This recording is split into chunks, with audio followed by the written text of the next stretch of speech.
Welcome to special analysis. నేను రమ్మా మండవా. ఈరోజు అనాలిసిస్లో భాగంగా మనం తీసుకోబోతున్న టాపిక్ ఏంటంటే విజయ్ అండ్ అనిత. ఈ ఎపిసోడ్లో త్రిష మౌనం దేనికి సంకేతం అని చెప్పేసి నేను టైటిల్ పెట్టడం జరిగింది. ఆ అంశం గురించి మనం మాట్లాడుకునే ప్రయత్నం చేద్దాం.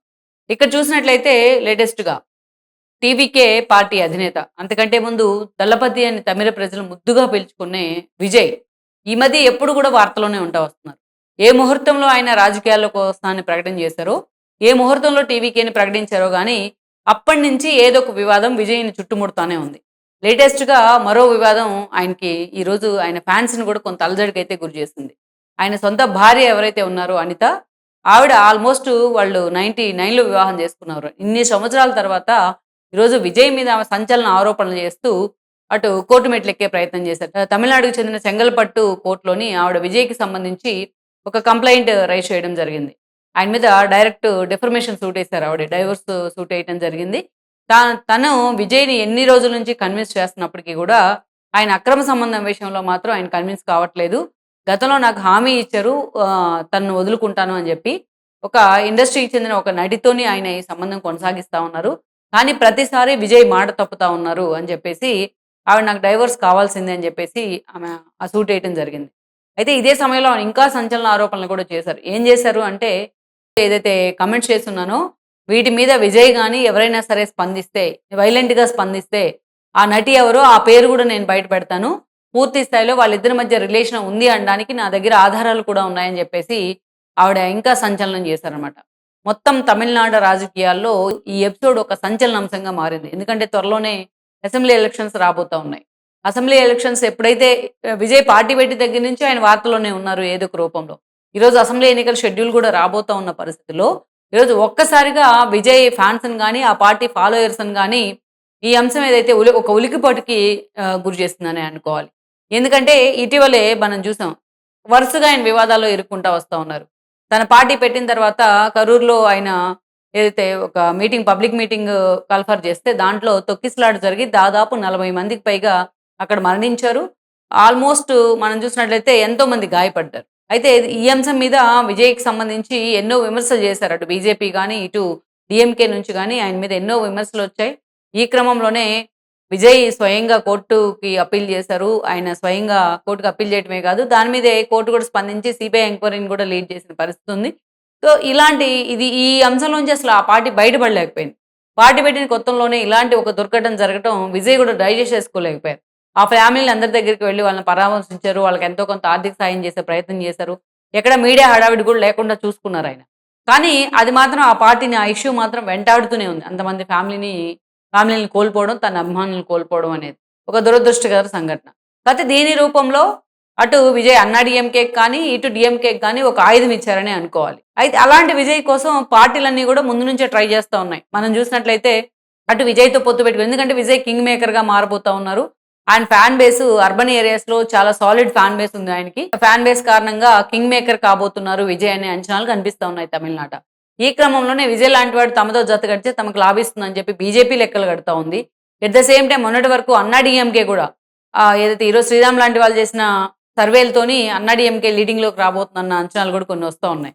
ఈ క్రమంలోనే తమకు పునర్వైభవం రావాలి అంటే తాము బీజేపీ అదేవిధంగా విజయ్ జత కట్టాలని కూడా అన్నా డీఎంకే భావిస్తా ఉంది.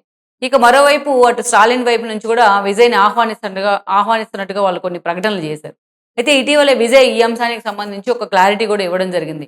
నా ఫైట్ డీఎంకేతోనే, అధికార డీఎంకేతోనే నా ఫైట్ అని చెప్పి కూడా విజయ్ చాలా ఎమోషనల్‌గా కూడా ఒక క్లారిటీ ఇచ్చే ప్రయత్నం చేశారు.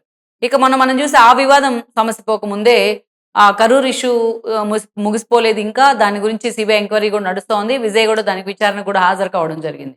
అయితే ఇది ఒక కుట్ర జరుగుతోందని ఆ పార్టీ ఆరోపిస్తున్నా విజయ్ మాత్రం కామ్‌గా ఈ ఇష్యూ మీద అటెండ్ అవుతానే ఉన్నారు విచారణకు అటెండ్ అవుతానే ఉన్నారు. మరోవైపు చూస్తే ఇటీవలే బీజేపీ తమిళనాడు శాఖ అధ్యక్షుడిగా ఉన్న నయినార్ నాగేందర్ కొన్ని కామెంట్స్ చేశారు విజయ్‌ని ఉద్దేశించి. విజయ్ బీజేపీని ఎక్కడో విమర్శలు చేసిన క్రమంలో, దానికి కౌంటర్ ఇచ్చే క్రమంలో నయినార్ నాగేందర్ ఏమన్నారంటే, "ముందు మీరు త్రిష ఇంటి నుంచి బయటికి రండి. తర్వాత మిగతా విషయాలు మాట్లాడుకుందాం" అని చెప్పేసి ఆయన చాలా సంచలన కామెంట్స్ చేశారు. ఈ క్రమంలోనే ఆయన కూడా వాపోయారు. "నన్ను వ్యక్తిగతంగా టార్గెట్ చేస్తా ఉన్నారు. నా క్యారెక్టర్ అసాసినేషన్ చేస్తా ఉన్నారు. నన్ను బలవంతంగా బదనాం చేయాలని చూస్తా ఉన్నారు రాజకీయాల్లో" అని చెప్పి కన్నీళ్లు పెట్టుకున్నారు విజయ్ బహిరంగ సభలో. అదే సమయంలో త్రిష కూడా చాలా సీరియస్‌గా స్పందించింది. తన లీగల్ టీమ్‌తోని ఒక నోటీస్ కూడా సర్వ్ చేయడం జరిగింది. ప్రెస్ నోట్ కూడా రిలీజ్ చేశారు ఆవిడ. ఒక అత్యున్నత స్థాయిలో ఉన్న వ్యక్తులు ఇలా మాట్లాడకూడదు మహిళలను ఉద్దేశించి అంటూ, ఇలాగ మాట్లాడితే లీగల్‌గా నేను చట్టపరమైన చర్యలు తీసుకుంటా అని చెప్పి కూడా చెప్పడం జరిగింది. ఇది కావాలనే విజయ్ క్యారెక్టర్ అసాసినేషన్ చేసేలాగా ఉంది. ఆయన కన్నీళ్లు పెట్టుకోవడానికి కారణమైంది కాబట్టి, త్రిష లాంటి ఒక సీనియర్ నటి కూడా స్పందించారు కాబట్టి, అటు బీజేపీ కూడా నయనార్ నాగేందర్‌ని వార్న్ చేసే ప్రయత్నం చేసింది. అన్నామలై లాంటి వాళ్ళు సర్ది చెప్పారు. ఈ క్రమంలోనే నయనార్ నాగేంద్ర కూడా తన కామెంట్స్ వెనక్కి తీసుకుంటున్నానంటూ కూడా ఆయన మాట్లాడడం జరిగింది. అదయిపోయింది. అదయిపోయిన తర్వాత, ఆ తర్వాత 'జననాయక్' అని సినిమా తీశారు విజయ్. కంప్లీట్ అయింది షూటింగ్ గూడా. కానీ దానికి ఇంతవరకు గూడా సెన్సార్ పూర్తి స్థాయిలో అనుమతి ఇవ్వలేదు. ఆల్మోస్ట్ దానికి సంబంధించి ఒక 20-30 దాకా సెన్సార్ కట్స్ ఉన్నాయని చెప్పారు. కొన్ని తీసేశారు. అయినా సరే దాంట్లో అటు ప్రభుత్వాల్ని, కేంద్ర, రాష్ట్ర ప్రభుత్వాలను ఉద్దేశించి కొన్ని సెన్సార్ డైలాగులున్నాయి. కట్ చేసే డైలాగులున్నాయి. చాలా అనుచితంగా ఉన్నాయి. అందుకని మేము అనుమతి ఇవ్వలేము అని చెప్పి దాన్ని గూడా హోల్డ్‌లో పెట్టే ప్రయత్నం జరిగింది ప్రభుత్వం వైపు నుంచి కూడా. అందుకే ఈ విషయం మీద కూడా విజయ్ ఫ్యాన్స్‌లో కొంత అసహనం ఉంది. ఆయన ఇంకా అదే లాస్ట్ మూవీ అని చెప్పారు. తాను పూర్తి స్థాయిలో పొలిటికల్ ఎంట్రీ ఇచ్చాను కాబట్టి తనకు అదే లాస్ట్ మూవీ అని చెప్పారు. అందుకే కొంత ఆ సినిమాలో పొలిటికల్ ఫ్లేవర్ కూడా ఉంది. అయితే ఇంకా ఆ సినిమా రిలీజ్‌కైతే నోచుకోలేదు. ఈ విషయంలో కూడా కొంత వాళ్ళలో అసహనం ఉంది. ఇక ఎన్నికలు ఒకవైపు దగ్గర పడబోతా ఉన్నాయి. ఒకవైపు త్రిషతో తనను లింక్ పెట్టి మాట్లాడినందుకే విజయ్ కన్నీళ్లు పెట్టుకునే ప్రయత్నం చేశారు. ఇలాంటి సమయంలో హఠాత్తుగా తన వైఫ్ అనిత ఈరోజు బాంబ్ పేల్చే ప్రయత్నం చేయడం, ఒక నటితో ఆయనకి లింక్ ఉంది అన్న తర్వాత, పర్సనల్ రిలేషన్ ఉంది అన్న తర్వాత, ఈరోజు త్రిష పేరుని అందరూ కూడా తెర మీదకి తీసుకొచ్చారు.